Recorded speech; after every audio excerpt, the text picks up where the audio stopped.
Friends எல்லாருக்கும் வணக்கம். இறைவனுடைய முழுமையான ஆசீர்வாதத்தால் உங்கள் எல்லாருடைய பிரம்மச்சரிய பயணம் நல்லபடியாக போயிட்டுருக்குன்னு நான் நம்புகிறேன். இன்றைக்கி இந்த வீடியோவில் நாம் எதை பற்றி பார்க்க போகிறோன்னா, நான் நோ ஃபேபில் நல்லபடியாக வந்துட்டுருக்கேன், எல்லாம் நல்லபடியாக போயிட்டுருக்கு. ஆனால் எனக்கு எரெக்ஷன் சுத்தமாக வரவே மாட்டேங்குது. ஏன் இந்த மாதிரி நடக்குது? இதுக்கான தீர்வு என்ன? இதை நம்மளுடைய பிரம்மச்சரியம் குரூப்பில் சில நண்பர்கள் இந்த கொஸ்டின் பண்ணியிருந்தாங்க. இந்த நண்பர்கள்லாம் பார்த்தீங்கன்னா 20லேருந்து 25, 28 இந்த ஏஜில் இருக்கிறவங்க. இயல்பாகவே பார்த்தீங்கன்னா நமக்கு விடியற் காலையில் லேட் நைட்லலாம் நல்ல எரெக்ஷன் நம்மளால் ஃபீல் பண்ண முடியும். அதுவும் இந்த மாதிரி 20லேருந்து 30 வயசுக்குள்ளே இந்த ஏஜில் பார்த்தீங்கன்னா உடம்பு ஃபுல்லாக பிளட் சர்க்குலேஷன் நல்லா இருக்கும், நல்ல ஒரு எனர்ஜி இருக்கும், எரெக்ஷனும் ரொம்பவே நல்லாவே இருக்கும். ஆனால் இந்த ஏஜ்லேயே எரெக்ஷன் சுத்தமாக இல்லை, என்னால் எரெக்ஷனே ஃபீல் பண்ணவே முடியல, ரொம்ப பலவீனமாக உணர்கிறேன், பழைய மாதிரி என்னுடைய ஆண்மையை அதிகரிக்கிறதுக்கு நான் என்ன பண்ணணும்? அந்த கேள்விக்கான பதில் இந்த வீடியோவில் இருக்குது. இந்த வீடியோவை ஃபுல்லாக பாருங்கள். வீடியோவுடைய டிஸ்கிரிப்ஷன்லேயும் ஃபஸ்ட்டு கமெண்ட்லேயும் நம்மளுடைய பிரம்மச்சரியம் டெலகிராம் குரூப்புடைய லிங்க் இருக்குது. விருப்பம் இருக்கிற நண்பர்கள் குரூப்பில் ஜாயின் பண்ணுங்கள். நம்ம டெலகிராம் குரூப்பில் கண்டினியூவாக நோ ஃபேபுக்கு கைடன்ஸ் கொடுத்துட்ருக்கோம். வீக்கெண்டில் மீட்டிங் டிஸ்கஷன் பண்ணுறோம். உங்களுக்கு கண்டிப்பாக ரொம்ப ஹெல்ப்ஃபுல்லாக இருக்கும். இந்த வீடியோவில் நமக்காக இந்த கண்டென்ட்டை பேசியிருக்கிற தருண் பிரதருக்கும், இந்த வீடியோவை நமக்காக எடிட் பண்ணியிருக்கிற சரவணன் பிரதருக்கும் நான் மனதார நன்றி சொல்லிக்கிறேன். இந்த வீடியோவில் பார்த்தீங்கன்னா கம்ப்ளீட்டாக எரெக்ஷன் ஏன் வரமாட்டேங்குது, என்ன பிரச்சனை, அதுக்கான காரணம், அதுக்கான விளக்கம், அதை சரி பண்ணுறதுக்கு தேவையான என்னென்ன உணவு முறைகள் எடுத்துக்கணும், என்னென்ன மாதிரியான உடற்பயிற்சிகள் பண்ணணும், யோகாசன பயிற்சிகள், தியான பயிற்சி முறைகள், எக்ஸ்ட்ரா என்னென்ன சப்ளிமெண்ட்ஸ் ஏதாவது எடுக்க வேண்டியது இருக்கா அப்படின்ற மாதிரி கம்ப்ளீட்டாக நமக்கு தருண் பிரதர் கைட் பண்ணியிருக்காரு. இதை ஃபுல்லாக பாருங்கள். நன்றி. எரெக்ஷன் டிஸ்ஃபங்க்ஷனல்னா நம்மளோட பென்னிஸ் மார்னிங் எரெக்ஷன் ஆகாமல் இருக்கிறது, அடிக்கடி பார்த்தீங்கன்னா நைட் ஃபால் அதிகமாக ஆகிறது, நம்ம சுத்தமாகவே எழாமல் இருக்கிறது. இது மாதிரியான பிரச்சனைகள் நம்ம இந்த ஜென்ரேஷன் பசங்களுக்கு ரொம்ப அதிகமாக இருக்குது. ஏன்னா அந்த நரம்போட வீக்னஸ் காரணமாகவும், நம்ம எக்ஸசிவான மாஸ்டர்பேஷன் காரணமாகவும், உடல் உழைப்பு இல்லாமலே இருக்கிறது காரணமாகவும், அதிகமான டிப்ரெஷன் காரணமாகவும், அதிகமான எக்ஸசிவான பார்க்குற காரணமாகவும் நம்மளோட இந்த பீனிஸ் எரெக்ஷன் ஆகிறதில்ல, அதிகமான புகை பிடிக்கிறதன் காரணமாகவும், ஸ்மோக்கிங் அண்டு ட்ரக்ஸ் இது மூலிமாவும் பாதிப்படுது. எப்படின்னா நம்மளோட பென்னிஸ் எரெக்ஷன் ஆகும்போது கிராவிட்டியை மீறி எரெக்ஷன் ஆகுது. மொத்தம் 3 காம்பனண்ட் அது உதவுது எரெக்ஷன் ஆகிறதுக்கு. ஒன்று பிளட்டு, இன்னொன்று பார்த்தீங்கன்னா மூச்சு காற்று, அதுக்கப்புறமா நரம்பு. இது 3 தான் இந்த பீனிஸ் எரெக்ஷனை ரொம்ப ஸ்ட்ரென்தன் பண்ணும். நம்ம அதிகமான புகைப்பிடித்தலும் இந்த காற்று போகிற ஸ்பீடு கம்மி பண்ணிடும். அதிகமாக ட்ரக்ஸ் இன்டேக் பண்ணோம்னா இந்த கல்லீரல் ஃபால்ட் ஆகும். அப்போது இந்த கல்லீரல் ஃபால்ட் ஆகும்போது டைஜஷன் கரெக்டாக இருக்காது. அப்போ இந்த ஹார்ட் நல்லா பிளட்டு பம்ப் பண்ணாது. பிளட்டு தான் அந்த நம்ம பீனிஸ் என்பது ஒரு சதை, அந்த சதையை தூக்கி பிடிக்கிறது பார்த்திங்கன்னா ரத்தம். அந்த ரத்தம் சரக்கடிக்கிறதுனால ஃபால்ட் ஆகுது. அப்போது நம்ம இது மாதிரியான தவறான பழக்கங்கள் பண்ணும்போது இந்த ஹார்ட் டேமேஜ் ஆகுது. அதுக்கப்புறம் டிப்ரெஷன், அதிகமான தலைவலி, டிப்ரெஷன், தேவையில்லாத ஓவர் திங்கிங் பண்ணுறதுனால மூச்சு காற்று அதிகமாக வேஸ்ட் ஆகுது. மூச்சு காற்று அதிகமாக வேஸ்ட் ஆனால் அந்த நுரையீரல் ஃபங்க்ஷன் பாதிப்படையும். அப்போது அந்த பிளட்டை ஃப்ளோ பண்ணி கொண்டு போகிற அந்த காற்று கம்மியாகும். இப்போது நம்ம கீழே தண்ணி ஊற்றுறோம், அந்த தண்ணி உஃப்னு ஊதுனா அது மூவ் ஆகுது. அந்த காற்றோட ஃபோர்ஸ் நம்ம ரத்தத்தை கொண்டு போகிறது ஒரு காற்று. அப்போது அந்த காற்று ரத்தம் தான் நம்ம பீனிஸ் நல்லா தூக்கி நிற்பாட்டுது. அதே மாதிரி இந்த நரம்பு தான் பார்த்திங்கன்னா அது சென்சேஷனை அதிகமாக கொண்டு வருது. நம்ம உடற்பயிற்சி பண்ணுறதில்ல, இது மாதிரி எந்த ஒரு ஆக்டிவிட்டீஸ் பண்ணாமல் இருக்கும்போது டெஃபினெட்லி அந்த எரெக்ஷன் டிஸ்ஃபங்க்ஷன் ஆனது நடக்குது. இந்த காரணங்களால் தான் நம்ம எரெக்ஷன் டிஸ்ஃபங்க்ஷன் நடக்குது. அதாவது அதிகமான டிப்ரெஷன், சோம்பேறித்தனம், அதிகமான கைப்பழக்கம், அதிகமான ட்ரக்ஸ், டென்ஷன், அதிகமாக பான் பார்க்குற இந்த காரணத்தினால வந்து எரெக்ஷன் வந்து பாதிப்படையுது. இப்போது அதுலேருந்து நம்ம முற்றிலும் வெளியே வர்றதுக்கான சாத்தியக்கூறுகளை பார்க்கலாம். சிம்பிளான வழி, மொத்தம் 4 டெக்னிக் மட்டும் யூஸ் பண்ணால் போதும். டெஃபினெட்லி வந்து மிக விரைவில் நம்ம வந்து இந்த எரெக்ஷனை வந்து பார்த்தீங்கன்னா நல்ல ஒரு கட்டிலம் காலியாக நம்மளை கொண்டு வந்துடலாம். ஹார்ஸ் பவர்னுவாங்க அந்த பவரை.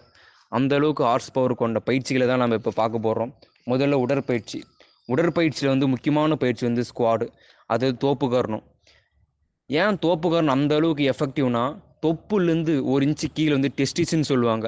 அந்த ஏரியாவை நீங்கள் ஸ்டிமுலேட் பண்ணும்போது அதிகமான ஸ்பெர்ம் ப்ரொடக்ஷன் ஆகும், அதிகமாக டெஸ்டோஸ்டெரான் பூஸ்ட் ஆகும். Scientifically proved. நீங்கள் அதிகமாக ஸ்குவாட் போட்டிங்கன்னா உங்கள் டெஸ்டோஸ்டெரான் பூஸ்ட் ஆகும். அப்போது அந்த டெஸ்டோஸ்டெரான் வந்து நரம்பை வந்து பலப்படுத்தும். அந்த நரம்பை பலப்படுத்தும் போது உங்களோட டெம்பராக இருக்கும், அந்த ஏரியாவே டெம்பர், அதாவது கெட்டியாக இருக்கும். அந்த ஏரியா வந்து ரொம்ப ஸ்ட்ரென்தன் ஆகும். அதுவும் இல்லாமல் இந்த ஸ்குவாட் பண்ணுற மூலிமா விந்து ஆனது கெட்டித்தன்மை வரும். விந்து எவ்வளோக்கு எவ்வளோ கெட்டித்தன்மை ஆகுதோ அவ்வளோக்கு எவ்வளோ வந்து பார்த்தீங்கன்னா உங்கள் டெஸ்டோஸ்டெரான் வந்து அதிகமாக பூஸ்ட் ஆகும். ஸ்குவாட் ரொம்ப இம்பார்ட்டன்ட். ஸ்குவாடு, அதுக்கப்புறம் வந்து வெயிட் தூக்குறது. எவ்வளோக்கு எவ்வளோ நீங்கள் முடிஞ்சளவு வீட்டில் இருக்கிற வெயிட்டான பொருளை நீங்கள் தூக்கி நடக்கிறதும் சரி, அந்த வெயிட்டான பொருளை தூக்கி ஸ்குவாட் போகிறதும் சரி ரொம்ப எசென்சியல். ஜிம்மு இருந்தால் ஜிம்முக்கு போங்க, அப்படி இல்லையா என்ன மாதிரி வந்து கிரவுண்ட்லேயே எக்ஸசைஸ் பண்ணுங்கள். கிரவுண்டில் வந்து நார்மலாக running, walking, skipping, squad main, push-ups, pull-ups இதே போதும் உங்கள் டெஸ்டோஸ்டெரானை பூஸ்ட் பண்ணுறதுக்கு. நம்ம ஜிம்முக்கு போய் தான் டெஸ்டோஸ்டெரான் பூஸ்ட் பண்ண அவசியம் கிடையாது. இது மூலியமாக நம்ம டெஸ்டோஸ்டெரானை ரொம்ப அதிகமாகவே பூஸ்ட் பண்ணிக்கலாம். கீகிள் எக்ஸசைஸ்னு யூடியூப்பில் சர்ச் பண்ணிங்கன்னா டெஃபினெட்லி வரும். அதுவும் நம்ம பெல்விக் மசில் ஏரியா வந்து ஸ்ட்ரென்தன் பண்ணுறது தான். அதுக்கப்புறம் முடிஞ்ச அளவு குளிச்சிருங்க. 2 வேளை குளிக்கிறது ரொம்ப எசென்சியல். அப்படி தண்ணி பற்றாக்குறை இருக்கிறவங்க வந்து டைட்டான அண்டர்வேர்ஸ், ஜெட்டியை வந்து டைட்டாக போடாதீங்க. நைட் தூங்கும்போது கொஞ்சம் ஃப்ரீயாக விட்டுங்க. வீட்டில் இருக்கும்போது லுங்கி, வேஸ்ட்டு அது மாதிரி கட்டிக்கோங்க. ஏன்னா அந்த பாட்டு வந்து வெளியே இருக்குது, அது ஒரு கான்ஸ்டன்டான டெம்பரேச்சர் மெயின்டைன் பண்ணும், இல்லைன்னா ஸ்பெர்ம் டெட் ஆயிரும். இதன் காரணமாகவும் எரெக்ஷன் வந்து கம்மியாக வாய்ப்பு இருக்குது. கம்மியாகுது. இது வந்து சயின்டிஃபிக்கலி ப்ரூவ்டு. இப்போ நான் சொன்னது எல்லாமே சயின்டிஃபிக்கலி ப்ரூவ்டான விஷயங்களை தான் சொல்கிறேன். உடற்பயிற்சியில் வந்து நமக்கு மெயின் வந்து ஸ்குவாடு, வெயிட் அதிகமாக தூக்கணும். இதனால டெஸ்டோஸ்டெரான் பூஸ்ட் ஆகும். 2வது வந்து யோகாசனங்கள், மூச்சு பயிற்சி. யோகாசனங்கள், மூச்சு பயிற்சி எப்படா நம்ம வந்து பயனளிக்கும்னா, முதல்ல சொன்ன மாதிரி ரத்தமும் மூச்சு காற்று இது 2 தான் நம்ம பீனிஸ் வந்து ஸ்டாண்டிங் பொசிஷனுக்கு கொண்டு வருது. அதிகமான கைப்பழக்கத்தினால வந்து நரம்பு வந்து தேய்மானம் ஆயிடுது. அந்த நரம்பை நம்ம புத்துயிர் பண்ணணும்னா யோகா ஆசனங்கள் மூலயமா நரம்பை வந்து நம்ம ஸ்டிமுலேட் பண்ணி அதை வந்து நல்லா ஸ்ட்ரென்தன் பண்ண முடியும். ஏன்னா யோகாசனம் வந்து சாதாரண விஷயம் கிடையாது. நம்ம யோகாசனங்கள் வந்து ரொம்ப தரக்குறைவு எடை போட்டுரும். ஆனால் அந்த யோகாசனங்கள் வந்து ரொம்ப ரொம்ப எசென்சியல் நம்ம டெஸ்டோஸ்டெரானை பூஸ்ட் பண்ணுறதுக்கு. ஏன்னா ஆசனாண்டேப்பன்னு நமக்கு தெரியும், நீங்கள் சர்ச் பண்ணி பார்த்தீங்கன்னா தெரியும். அவர் வந்து பார்த்தீங்கன்னா தன்னோட எந்த குழந்தைய பிறக்க வைக்கணும் முதற்கொண்டு இந்த யோகாசனங்கள் பற்றி சொல்லியிருப்பார். இந்த யோகாசனங்கள் வந்து விந்து கெட்டித்தன்மை, எரெக்ஷன், உங்களால் வந்து மினிமம் 30 நிமிஷம் 40 நிமிஷம் தொடர்ந்து இன்டர்கோர்ஸ் பண்ணுற அளவுக்கு அது யோகாசனங்கள் இருக்குது. 3 யோகாசனங்கள் போதும் நம்ம ஸ்பெர்ம் கவுண்ட் இன்க்ரீஸ் பண்ணுறது, விந்து கெட்டித்தன்மை பண்ணுறது, நரம்பு டைட் பண்ணுறது, பிளட் ஃப்ளோ நல்லா ஃப்ளோவாக வைக்கிறது. இது 3 யோகாசனங்கள் போதும். பட்டர்ஃப்ளை போஸ் அண்டு புஜங்காசனம், அதாவது கோப்ரா போஸ், அப்புறமா சர்வாங்காசனம். இது 3 ஆசனங்கள் போதும் நம்மளோட ஸ்பெர்ம் வந்து கெட்டித்தன்மை பண்ணுறதுக்கு. நெக்ஸ்ட்டு வந்து மூச்சு பயிற்சியை எந்த அளவு எசென்சியல் முக்கியமானதுன்னா, ஃபஸ்ட்டு சொன்ன மாதிரி பிளட்டு தான் நம்ம பீனிஸை தூக்கி நிறுத்துது. அந்த பிளட்டு மூவ் ஆனால் காற்று நல்லா பம்ப் பண்ணும். எது நம்ம வந்து நுரையீரல். அந்த நுரையீரல் நல்லா ஃபங்க்ஷன் பண்ணுற வைக்கிறது மூச்சு தான். உருத்தெடுத்தன் ஆடையில் ஒடுகுகின்ற வாயுவை கருத்தினால் நிறுத்தியே கபாலம் ஏற்று வள்ளீரேல். இது மாதிரி மூச்சை நம்ம ஏற்றி இறக்கி இருகாலம் பூரித்து பழகும்போது நம்ம வந்து வயசு பையன் மாதிரி நல்லா துருன்னு இருக்கும் நம்ம பாடி. அந்த மூச்சு தான் நம்ம எல்லாத்தையும் இயக்குது, மொத்த உலகத்தையும் இயக்குறது மூச்சு தான். நீ சாப்பிடாமல் வந்து இருந்துடலாம், ஆனால் மூச்சு விடாமல் இருக்கவே முடியாது. அப்போது அந்த மூச்சு ஆனது ரொம்ப முக்கியமான பங்கு வகிக்குது. அந்த மூச்சு நீங்கள் எப்படியெல்லாம் ஹேண்டில் பண்ணுறோம்களோ அந்த அளவுக்கு நம்ம வாழ்க்கையை வந்து அற்புதமாக இயங்கும். மூச்சில் வந்து நமக்கு இப்போ பார்க்க போகிற பிராணாயாம சில டெக்னிக்கில் வந்து 2 பிராணாயம் டெக்னிக் சொல்லித்தரேன். இது 2 மட்டும் ரெகுலராக பண்ணிங்கன்னா டெஃபினெட்லி உங்கள் மென்டல் ஸ்டெபிலிட்டி நல்லாயிருக்கும். ஏன்னா இன்னும் சொன்ன மாதிரி டிப்ரெஷன் அதிகமானால் மூச்சு காற்று அதிகமாக வெளியாகும். மூச்சு காற்று அதிகமாக வெளியாச்சுன்னா நம்ம நுரையீரல் ஃபங்க்ஷன் வந்து கொஞ்சம் ப்ராப்ளம் ஆகும். நீங்கள் வந்து அதிகமாக ஸ்மோக் பண்ணி இருந்த பர்சனாக இருந்தீங்கன்னா உங்களுக்கு இது ரொம்ப முக்கியமான செயல். இந்த பயிற்சியை பண்ணுறது மூலிமா உங்கள் நுரையீரல் ரிகவர் ஆகும். ஃபஸ்ட்டு நாடு சுற்றி பிராணாயம். நாடு சுற்றி பிராணாயம்ன்றது ஒன்றுமே கிடையாது, கஷ்டமான விஷயங்கிறது ஈஸி தான். ஒரு இடத்துல அமைதியாக உட்காந்துக்குவாங்க, முதுகெலும்பு நேராக இருக்கணும், முதுகெலும்பு வழியாக தான் காற்று போகும். நாடு சுற்றி பிராணாயாமம் பண்ணும்போது முதுகெலும்பு நேராக வச்சு உட்காந்துக்குவாங்க. நாசிகா முதிரைன்னு சொல்லுவாங்க. நம்ம ஸ்க்ரீனில் வந்து ஷோ பண்ணுறோம். நாசிகா முதிரைன்றது ஆள்காட்டு விரலையும் நடு விரலையும் மடக்கி வச்சுக்கணும். மடக்கி வச்சிங்கன்னா 3 விரல், அதாவது கட்டை விரல், அதுக்கப்புறமா மோதிரை விரல், சுண்டு விரல் 3 விரலும் இருக்கும். முதல்ல வலது நாசியை வந்து அடைச்சிக்கோங்க. அடைச்சிட்டு இடது நாசி வழியாக மூச்சு இழுங்க, நல்லா ஃபுல்லாக இழுங்க. இழுத்த நாசி வழியாக மூச்சு இழுத்துட்டிங்களா, இழுத்த நாசியை மூக்கில் வந்து அடைச்சிட்டு இடது நாசி வழியாக மூச்சு விடுங்க. முதல்ல வலது நாசி வழியாக மூச்சு இழுக்கிறீங்க, அதை இடது நாசி வழியாக மூச்சை விடுறீங்க. அப்போது திரும்பவும் விட்டிங்களா மூச்சு, அந்த ஓட்டை வழியாக திரும்ப மூச்சு இழுக்கிறீங்க, திரும்பவும் இன்னொரு ஓட்டை வழியாக மூச்சை வெளியே விடுறீங்க. அதாவது 2 நாஸ்ட்ரல்ஸ் இருக்குது, 2 ஓட்டை இருக்குது. ஒரு ஓட்டையை அடிச்சுட்டு ஒரு ஓட்டையில் மூச்சு இழுக்கிறீங்க. இழுத்து மூச்சு அந்த ஓட்டையை வந்து அடிச்சுட்டு இன்னொரு ஓட்டை வழியாக திரும்ப மூச்சை விடுறீங்க. திரும்பவும் அதே விட்ட மூச்சிலிருந்து திரும்ப மூச்சு நல்லா உள்ளே இழுக்கிறீங்க. திரும்பவும் இழுத்த மூச்சை அடைச்சிக்கிறீங்க, அந்த ஓட்டையை அடைச்சிக்கிறீங்க. திரும்பவும் அடுத்த ஓட்டையிலேருந்து மூச்சை வெளியே விடுறீங்க. இது வந்து ஒரு 15 கவுண்ட் போடுங்க. ஒரு இதில் இழுத்து இன்னொரு இதில் விட்டுட்டு, விட்டதுலேயே திரும்ப இழுத்து இன்னொரு இதில் விடுறீங்க பார்த்தீங்களா, இது ஒரு கவுண்ட்டு. இது மாதிரி 15 கவுண்ட்டு விட்டிங்கன்னா உங்களுடைய 72,000 நாடி நரம்புகளும் சுத்தம் செய்யப்படும். 72,000 நாடி நரம்புகள் வந்து ஸ்டிமுலேட் ஆகும். உங்களோட நியூரான்ஸ் லெவல் வந்து நல்லா பூஸ்டப் ஆகும் நாடு சுற்றி. நெக்ஸ்ட்டு பிராணாயாமம். பூரகம், கும்பகம், ரேசகம் 3 விதம் இருக்குது. முதல்ல 1:2:1 இந்த பிரின்சிபலில் போவாங்க. சிம்பிள் தான். முதல்ல வந்து மெதுவாக மூச்சு இழுங்க, ஹோல்டு பண்ணிக்கோங்க. 2 கவுண்ட் வச்சுக்கோங்க. மெதுவாக 1 2ன்னு 2 கவுண்ட்டு மூச்சு இழுங்க, ஹோல்டு பண்ணிக்கோங்க. ஹோல்டு பண்ணிவிட்டு ஒரு 4 செகண்ட் நிறுத்துங்க. வெளியில் திரும்பவும் ஒரு 3 செகண்ட் மூச்சு விடுங்க. இது ஒரு கவுண்ட்டு. இது மாதிரி ஒரு 15 கவுண்ட்டு இது பண்ணிங்கன்னா மூச்சு வந்து உங்கள் நுரையில் நல்லா தங்கும் போது அதோட கெப்பாசிட்டி வந்து இன்க்ரீஸ் ஆகும். அப்போது உங்களோட பிளட் ஃப்ளோ நல்லா ஃபாஸ்ட் ஆகும். ஹார்ட் வந்து நல்லா பம்ப் பண்ணும். அதாவது பார்த்தீங்கன்னா இந்த காற்று நல்லா பம்ப் பண்ணும்போது உங்களோட எரெக்ஷன் வந்து நல்லா சூப்பராக இருக்கும். என்னோடய எக்ஸ்பீரியன்ஸில் வந்து பார்த்திங்கன்னா நான் மூச்சு பயிற்சி பிராணாயாமம் செஞ்ச வரைக்கும் டிப்ரெஷன் போயிடுச்சு, ஆன்சைட்டி போயிடுச்சு, கான்ஃபிடென்ஸ் வந்துச்சு, எரெக்ஷனும் சேர்ந்து வந்துச்சு. இந்த 2 மூச்சு பயிற்சி. கடைசியாக வந்து தியானம் பயிற்சி. தியானம்ன்றது வந்து ரொம்ப முக்கியமான விஷயம். ஏன்னா நம்ம வந்து இவ்வளோ பயிற்சி பண்ணுறோம், நம்ம எரெக்ஷனை இம்ப்ரூவ் பண்ணுறதுக்கு இவ்வளோ பயிற்சி பண்ணுறோம். இவ்வளோ பயிற்சி பண்ணும்போது நம்மளுக்கு காம எண்ணங்களும் கொஞ்சம் ஜாஸ்தியாக வரும். அதை நீங்கள் ஹேண்டில் பண்ணணுன்னா தியான பயிற்சி ரொம்ப முக்கியம். முதல்ல யோகாசனங்கள் பண்ணுறீங்க, மூச்சு பயிற்சி பண்ணுறீங்க.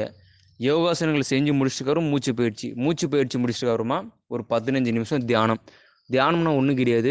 ஒரு இடத்துல அமைதியான இடத்துல உட்காந்துக்கோங்க. கீழே ஒரு மேட்டு வச்சுக்கோங்க. அது வந்து குறைப்பாயாக இருக்கலாம், ஒரு துண்டாக இருக்கலாம். அதை வந்து நீங்கள் யாருக்குமே கொடுக்கக்கூடாது, நீங்கள் மட்டும்தான் தியானம் பண்ணணும். ஏன்னா நம்மளை சுற்றி ஒரு மேக்னெட்டிக் ஃபீல்டு இருக்குது.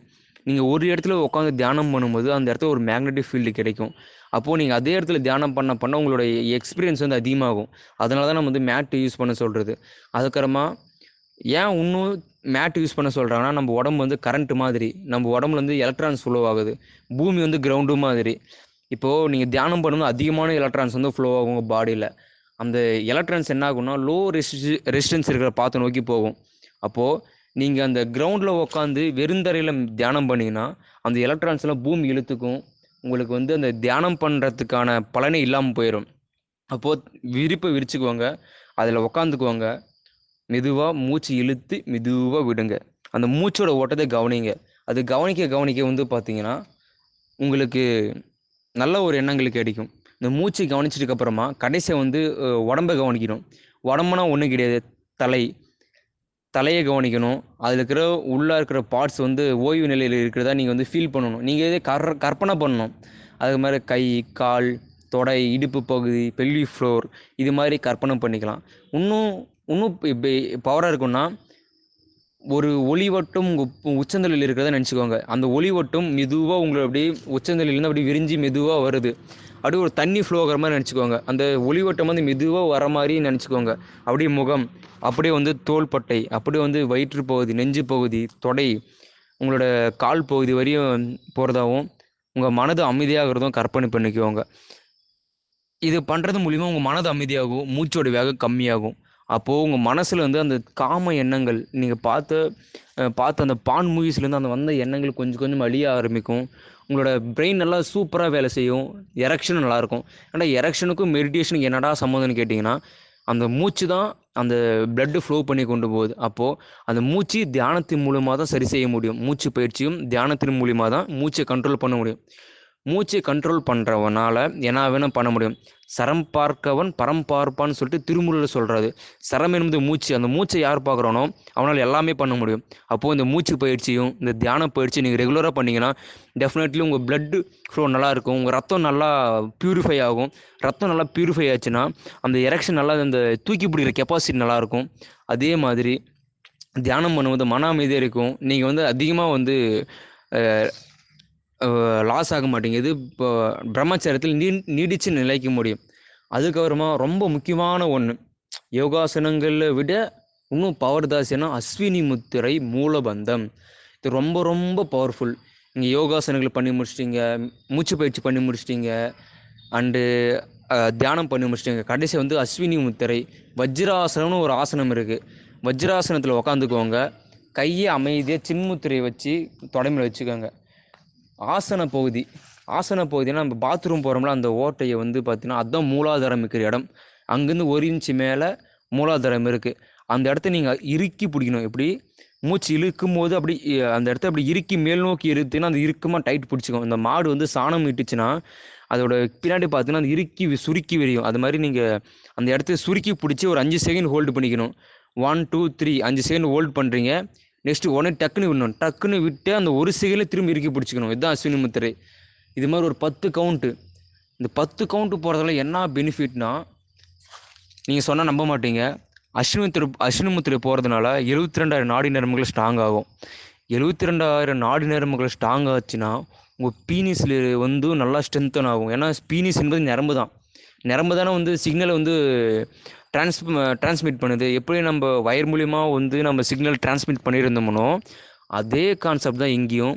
நரம்பு மூலிமா தான் உணர்ச்சிகளை டிரான்ஸ்மிட் பண்ண முடியும். அப்போ அந்த அஸ்வினி முத்திரை போடுறது மூலிமா அந்த நரம்பு வந்து ஸ்ட்ரென்த்தன் ஆகும். அந்த நரம்பு ஸ்ட்ரென்த்தன் ஆகும்போது உங்களுக்கு எரெக்ஷன் லெவல் நல்லா இன்க்ரீஸ் ஆகும். அதுவும் இல்லாமல் இதனால் விந்தோட குவாலிட்டி இன்க்ரீஸ் பண்ணும். இது விந்து நல்லா கெட்டி ஆகும். அதுவும் இல்லாமல் இன்னொரு சீக்ரெட் சொல்கிறேன். நீங்கள் இன்டர்கோர்ஸில் ஈடுபடும் போது அஸ்வினி முத்திரை போட்டுனே நீங்கள் இன்டர்கோர்ஸில் ஈடுபட்டீங்கன்னா ஸ்போம் அல்லது ரிலேட் ஆகும். இது வந்து நம்ம காய்கல்ப தத்துவத்தில் இருக்குது. காய்கல்ப தத்துவத்தில் அஸ்வினி முத்திரை ரொம்ப ரொம்ப எசென்ஷியல். கிரியா யோகம், அஷ்டாங்க யோகம், ஹத்த யோகம், இது மாதிரி யோகங்கள் பெரிய பெரிய யோகங்கள்லேயே வந்து பார்த்தீங்கன்னா அஸ்வினி முத்திரை தான் முதல் படியே. அஸ்வினி முத்திரை போட்டு தான் குண்டலினியை ரைஸ் பண்ணுவாங்க. அஸ்வினி முத்திரை வந்து ரொம்ப எசென்சியலானது. நரம்புக்கு ஊக்கம் கொடுக்கக்கூடியது. விந்தை அதிகமாக உற்பத்தி பண்ணணும். உங்களோட நைட் ஃபாலே வராதுன்னு சொல்கிறேன்ல, நீங்கள் வந்து அஸ்வினி முத்திரை அதிகமாக யூஸ் பண்ணால் நைட் ஃபாலே சுத்தமாக வராது. என்னோடய எக்ஸ்பீரியன்ஸ், நான் எக்ஸ்பீரியன்ஸ் பண்ண வரைக்கும் நைட் ஃபாலே சுத்தமாக வராது. காலையில் 10 சாயங்காலம் 10 நீங்கள் கொஞ்ச நாள் போக போக உங்களுக்கு ரிலாக்ஸாக ஃபீல் ஆகும்போது நீங்கள் பண்ணுங்கள், ட்ரை பண்ணுங்கள். காலையில் 10, மதியம் 10, சாயங்காலம் 10, நைட்டு 10, ஒரு நாளைக்கு 40 போடுங்க. அதிகமாக போட என்ன ஆகும்னா கொஞ்சம் வலிக்கிற மாதிரி இருக்கும். கீழே வந்து நரம்பு வலிக்கிற மாதிரி இருக்கும். ஆனால் ஃபஸ்ட் டைம் அப்படி தான் இருக்கும். போக போக பழகிடும். ரொம்ப எசென்சியல் ஸ்பெர்ம் கவுண்ட்டுக்கு. இது கூட வந்து மூலபந்தம்னு ஒன்று இருக்குது. மூலபந்தம்னா ஒன்றும் கிடையாது, அஸ்வினி முத்திரையே தான். அஸ்வினி முத்திரையில் 5 செகண்ட் ஹோல்ட் பண்ணுறீங்க. 1 செகண்ட் விட்டவுடனே திரும்பவும் இறுக்கி பிடிச்சி 5 செகண்ட் நிறுத்துறீங்க. ஆனால் மூலபந்தம் என்றது 1 நிமிஷம் நிறுத்தணும். எப்படி 1 நிமிஷம் ஃபோன் எடுத்துக்குவாங்க, 1 நிமிஷம் அலாரம் செட் பண்ணிக்குவாங்க, டக்குன்னு இறுக்கி பிடிச்சிக்குவாங்க, 1 நிமிஷம் வெயிட் பண்ணுங்கள். மூச்சு அது பாட்டு போட்டு மூச்சு ஹோல்டு பண்ண வேணாம், அப்படியே வச்சுக்கோங்க. பத்மாசனம் போட்டுக்கலாம். வஜ்ராசனம் ரொம்ப சூப்பரான இருக்கும் இந்த அஸ்வினி முத்திரை மூலபந்தம் போடுறதுக்கு. வஜ்ராசனம் போட்டுக்கிறீங்க, இறுக்கி பிடிச்சிக்கிறீங்க, 1 நிமிஷம் இறுக்கி பிடிச்சின்னு இருக்கீங்க. அதே மாதிரி இருக்கிறீங்க. ஒரு நிமிஷம் இருக்கிறீங்க, விட்டுட்டு ஒரு நிமிஷம் ரெஸ்ட் விடுறீங்க. ஏன்னா வந்து ரொம்ப நேரம் இறுக்கி பிடிச்சிங்களே, ஒரு நிமிஷம் ரெஸ்ட் விட்டுட்டு அப்புறமா திரும்ப இறுக்கி பிடிக்கிறீங்க. அந்த இறுக்கி பிடிச்சிட்டு இது மாதிரி ஒரு 2 நிமிஷம் பண்ணுங்களேன். ஏன்னா இது வந்து 1000 வைகரா மாத்திரைக்கு சமம். வைகரா போட்டால் 1 ஹவர் பண்ணலாம். இந்த மூலபந்தம் வந்து ரொம்ப ரொம்ப பவர் ஜாஸ்தி. குண்டலினி எழுப்புறதுக்கான ஆற்றலை வந்து மூலபந்தத்தில் தான். அஸ்வினி முத்திரை மூலபந்தத்து மூலமாக தான் குண்டலினி ரைஸ் பண்ண முடியும் எங்கள் கீழேருந்து மேலுக்கு.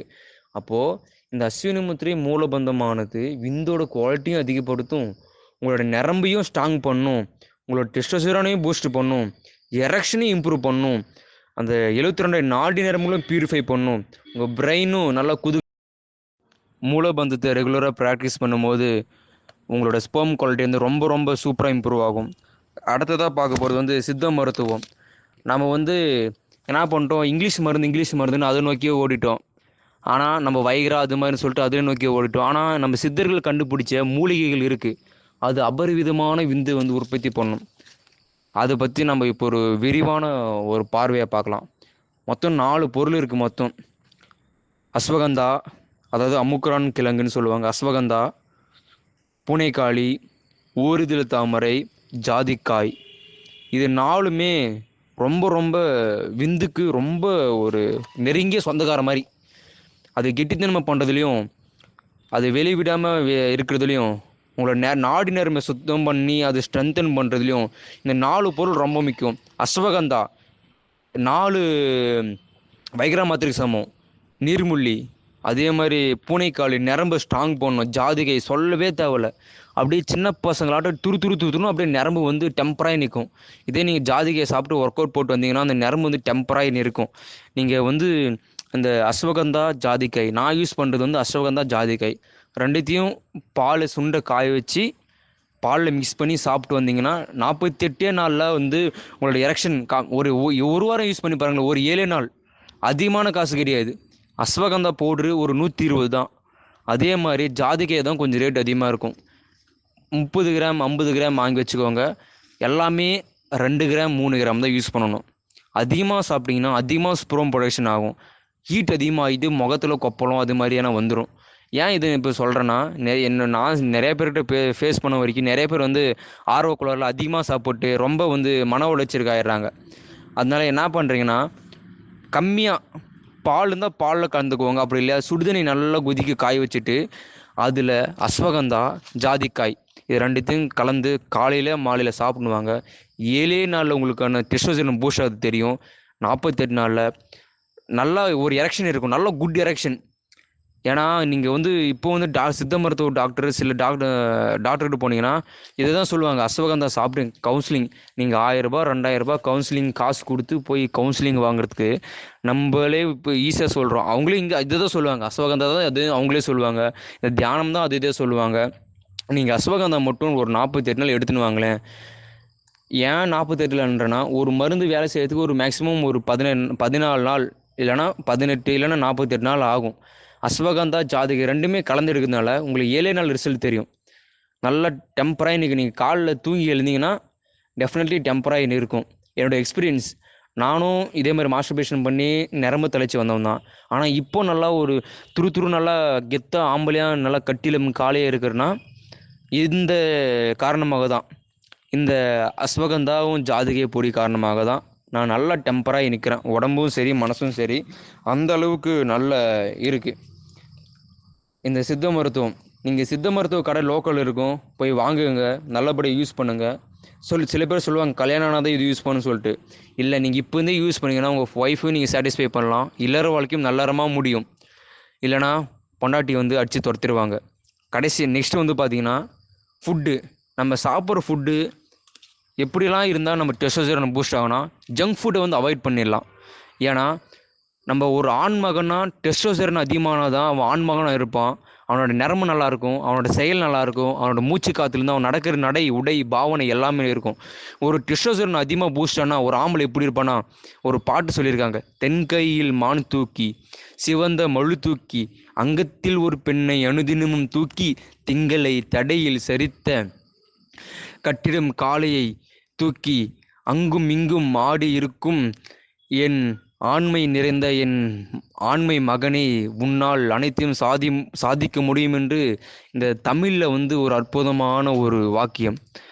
ஏன்னா நம்மளோட அன்னமய கோஷம், நம்ம உடல் உண்ட உணவு தான் நம்மளோட பாடியை ஸ்ட்ரென்தன் பண்ணுது. நம்ம ஜங்க் ஃபுட் அதிகமாக சாப்பிட்றதுக்கு காரணமாக இந்த எரெக்ஷன் டிஸ்ஃபங்க்ஷன் ஆகுது. உப்பு, புளி, காரம் முடிஞ்ச அளவு கம்மியாக எடுத்துக்கோங்க. அது வந்து ஹீட்டை ப்ரொடியூஸ் பண்ணும். ஹீட் வந்து ஸ்பெர்ம் குவாலிட்டி கம்மி பண்ணும். ஏன்னா நம்ம ஸ்பெர்ம் வந்து வெளியே நமக்கே தெரியும், மாஸ்டர்பேஷன் பண்ணி ஸ்பெர்ம் வெளியே வந்துச்சுன்னா அது வந்து எவாபரேட் ஆயிரும் ஹீட்டின் காரணமாக, அவுட்டர் சைடு ஹீட்டு காரணமாக. அதே மாதிரி நம்ம பாடி ஹீட் அதிகமாச்சுன்னா டெஃபினெட்லி ஸ்பெர்ம் வந்து டென்சிட்டி கம்மியாக வாய்ப்பு அதிகமாகவே இருக்குது. அதனால தான் நம்ம ஆளுங்க அந்த காலத்தில் வந்து வேஷ்டி அது மாதிரி கட்டினாங்க. முடிஞ்சாலும் வீட்டில் இருக்கும்போது வேஷ்டி கட்டிக்குவாங்க, அதிகமாக டைட் போடாதீங்க. நைட் தூங்கும் போது மேக்ஸிமம் நீங்கள் தனியாக ரூம் வச்சுங்கன்னா நியூடாக படுங்க. அப்படி இல்லைன்னா வேஷ்டி லிங்கி கட்டுன்னு படுங்க. இப்போ ஃபுட்டில் வந்து பார்த்தீங்கன்னா வேர்க்கடலை ரொம்ப அற்புதமான விஷயம். நீங்கள் காசு கொடுத்து இது பாதாம், பிஸ்தா அதெல்லாம் வாங்கி சாப்பிட்றது பதில் வேர்க்கடலை, பச்சைப்பயிறு, கருப்பு மூக்கடலை, கம்பு, இது 4 போதும். கம்பு வந்து பார்த்தீங்கன்னா 1 கிலோ வெறும் 40 ரூபா தான். கருப்பு மூக்கடலை 1/4 கிலோ வெறும் 25 ரூபா தான். அதுக்கப்புறம் வந்து பார்த்தீங்கன்னா இந்த மாதிரி ஃபுட்டு வந்து ரொம்ப ஹெல்ப்பாக இருக்கும். அது மாதிரி களைக்கொட்டை, வேர்க்கடலை 100 கிராம் கம்மி ரேட்டு தான். இது எல்லாத்தையும் நைட்டு ஊற வச்சுட்டு காலைல சாப்பிட்லாம், இல்லை காலையில் ஊற வச்சுட்டு சாயங்காலம் சாப்பிட்லாம். முளைக்கட்டியும் சாப்பிட்லாம், இல்லைன்னா அப்படியும் சாப்பிட்லாம். நீங்கள் அந்த அந்த வேர்க்கடையில் வந்து அவ்வளோ ப்ரோட்டீன் இருக்குது தெரியுமா வேர்க்கடையில். கம்பு வந்து ரொம்ப ஜிங்க் அதிகமாக, இரும்பு சத்து அதிகமாக இருக்கும். இரும்பு சத்து வந்து நரம்புக்கும் எலும்புக்கும் ரொம்ப இம்பார்ட்டன்ட். அப்போது இந்த கம்பு, இந்த வேர்க்கடலை, கருப்பு மூக்கில் வந்து ஸ்பெர்ம் அதிகமாக ப்ரொடக்ஷன் ஆகும். பச்சைப்பயிறு இது எல்லாமே வந்து பார்த்திங்கன்னா ஸ்பெர்ம் ப்ரொடக்ஷன் அதிகமாக ப்ரொடியூஸ் பண்ணும். ஏன்னா நான் எக்ஸசைஸ் பண்ண சொன்னேன், அந்த எக்ஸசைஸ்க்கான ப்ரோட்டீன் தேவைப்படும்ல, அதுக்கு வந்து நீங்கள் வேர்க்கடலைன்னு எடுத்துக்கலாம். நீங்கள் ப்ரோட்டீன் பவுடர் கொடுத்து 2000 செலவு பண்ணி காசு கொடுத்து வாங்க தேவையில்லை. நீங்கள் பாதாம், பிஸ்தானுக்கு அதிகமாக காசு கொடுத்து வாங்க தேவையில்லை. இந்த கம்பு, இந்த பச்சைப்பயிறு, கருப்பு மூக்கல்ல இதுவே போதும். உங்களை ஸ்பெர்ம் அதிகமாக ப்ரொடக்ஷன் ஆகிறதுக்கும் உங்கள் நரம்பு நல்லா இம்ப்ரூவ் பண்ணுறதுக்கும் ரொம்ப முக்கியம். ஓகேவா? இந்த 4 ஸ்டெப்ஸ் சொல்லியிருக்கேன், யோகாசனங்கள் சொல்லியிருக்கேன், மூச்சு பயிற்சி சொல்லியிருக்கேன், எக்ஸசைஸ் சொல்லியிருக்கேன், அதுக்கப்புறம் வந்து பார்த்தீங்கன்னா ஃபுட்டை பற்றி சொல்லியிருக்கேன். இது எல்லாமே வந்து பார்த்தீங்கன்னா கம்மி காஸ்ட்டு தான். நீங்கள் இதே வந்து ஒரு செக்ஸ் டாக்டர்கிட்ட போனீங்கன்னா நிறைய காசு வாங்குவாங்க. நீங்கள் வந்து பார்த்தீங்கன்னா அதிகமாக பே பண்ணி நீங்கள் வந்து லாஸ் பண்ணலாம், உங்கள் மணியை லாஸ் பண்ணலாம். ஆனால் இந்த வீடியோ பார்க்குறது மூலிமா நீங்கள் ஈஸியாக ரொம்ப செலவே இல்லாமல் எக்ஸசைஸ் வந்து நம்ம வீட்லேருந்தே பண்ண முடியும். அந்த மாதிரி எக்ஸசைஸ் சொல்லியிருக்கேன். மூச்சு பயிற்சி இதிலே சொல்லியிருக்கேன், ஈஸி தான். நீங்கள் யோகா சென்டர் போனால் 5000 10,000 வாங்குவானுங்க. ஈஸியாக யோகாவில் வீட்லேருந்தே பண்ணலாம். நெக்ஸ்ட்டு ஃபுட்டு, கம்மியான ரேட்டில் ஃபுட்டு சொல்லியிருக்கேன். இது எல்லாமே என்னோடய எக்ஸ்பீரியன்ஸ். நம்மளோட குரூப்பில் இருக்க அத்தனை பேரும் இதை யூஸ் பண்ணி தான் எரெக்ஷன் அவ்வளோ இன்க்ரீஸ் ஆச்சு. திரும்ப சொல்கிறேன், நீங்கள் எந்த கெட்ட பழக்கம் ஈடுபடாதீங்க. நீங்கள் அதிகமாக வந்து பான் பார்த்தாலும் பிரெயின் வந்து டோபமைன் அதிகமாக இன்க்ரீஸ் ஆகும். அந்த டோபமைன் வந்து நரம்பு ஃபால்ட்டு பண்ணும். நெக்ஸ்ட்டு வந்து பார்த்தீங்கன்னா அதிகமாக ஸ்மோக்கு, ட்ரக்ஸ் யூஸ் பண்ணிங்கன்னா மூச்சு காற்று ஃபால்ட் ஆகும். அந்த மூச்சு காற்று உங்கள் பிளட்டு அதிகமாக ஃப்ளோ பண்ணாது, எரெக்ஷனும் ஆகாது. அதே மாதிரி சொல்கிறேன், நீங்கள் முடிஞ்ச அளவு உடம்பு குளிர்ச்சியாக வச்சுக்கோங்க. அதிகமாக டைட்டான ட்ரெஸ்ஸு போடாதீங்க. இது மட்டும் ஃபாலோ பண்ணுங்கள், ஒன்றுமே கிடையாது. எக்ஸசைஸ் அதிகமாக வெயிட் தூக்குங்க, மூச்சு பயிற்சி பண்ணுங்கள், யோகாசனங்கள் பண்ணுங்கள், அஸ்வகந்தா ரெகுலராக எடுத்துக்குவாங்க. இதை மட்டும் பண்ணிகிட்டே வராங்களேன், ஒரு 40 நாள் பண்ணுங்களேன், உங்களை நோ ஃபோபில் அடிச்சுக்க ஆளே கிடையாது. நீங்கள் ஒரு கட்டிலம் காலை, முதல்ல சொன்ன மாதிரி நீங்கள் வந்து ஆண்மகனாக தெரிவிங்க. உங்களோட நடை, உடை, பாவனை, நீங்கள் கண்ணு பார்த்து பேசுவீங்க, எல்லாமே இதில் வந்து அடங்கும். ஏன்னா டெஸ்டோஸ்டெரான் தான் ஒரு ஆண்மகனாக வந்து வெளிப்படுத்தும். உங்களோட ஆரா இன்க்ரீஸ் ஆகும். What ever it may be, anything is சக்ஸஸ்ஃபுல்லாக முடியும். அதனால் இந்த பொருட்களை மட்டும் எடுத்துக்கோங்க. டெஃபினெட்லி வந்து உங்கள் லைஃப் சக்ஸஸ்ஃபுல்லாக முடியும். நீங்கள் பொண்டாட்டிக்கிட்டே நீ ஆம்பளை நிரூபிச்சிடலாம்.